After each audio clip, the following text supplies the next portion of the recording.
मेरा नाम पवन है। मैं एक शादीशुदा 30 साल का युवक हूँ। मुझे अपनी बुआ के घर जाना बहुत पसंद था। मेरी बुआ का गांव काफ़ी दूर था।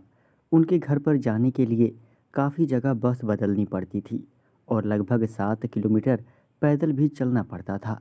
इसलिए हम कम ही बुआ के घर जा पाते थे, पर मुझे वहाँ जाना बहुत पसंद था। मेरी बुआ की 3 लड़कियाँ थीं, जिसमें 2 की शादी हो गई थी, एक अभी भी कुंवारी थी। पर वह बहुत ही सुंदर थी। उसको देखकर मुझे बहुत अच्छा लगता था। वह बहुत ही बातें करती थी और ज़्यादातर वह मेरे से चिपक कर ही बैठती थी, चाहे मैं टीवी देखूं या साथ में खाना खाऊं। मेरी बुआ जब यह देखती तो वह कुछ नहीं कहती थी। वह यही कहती कि देखो दोनों भाई बहन में कितना प्यार है।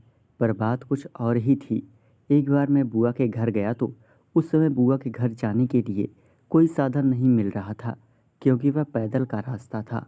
इसलिए मैंने बुआ के पास फ़ोन किया कि बुआ कोई साइकिल वगैरह भेज दो, मैं पैदल नहीं आ पाऊँगा।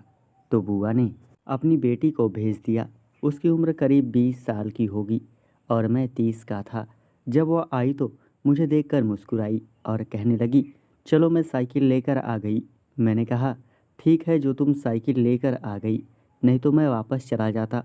फिर उसने मुझे साइकिल पर बैठने को कहा, पर मुझे शर्म आ रही थी कि लोग देखेंगे तो क्या कहेंगे कि लड़का होकर लड़की से साइकिल चलवा रहा है।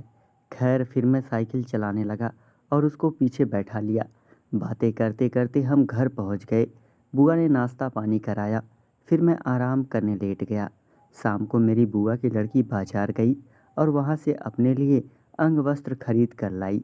उस समय मैं चारपाई पर लेटा था। मैंने पूछा क्या लेने गई थी बाजार से, तो उसने मेरे ऊपर कपड़े फेंकते हुए कहा, यही लेने गई थी बाजार से। जब मैंने खोल कर देखा तो उसमें ब्रा और पैंटी थी। यह देखकर मैं शर्मा गया, पर वह मुझे दिखाकर खुश हो रही थी। फिर मैंने कहा, मुझे पहन कर दिखा दो, अभी घर पर बुआ भी नहीं है।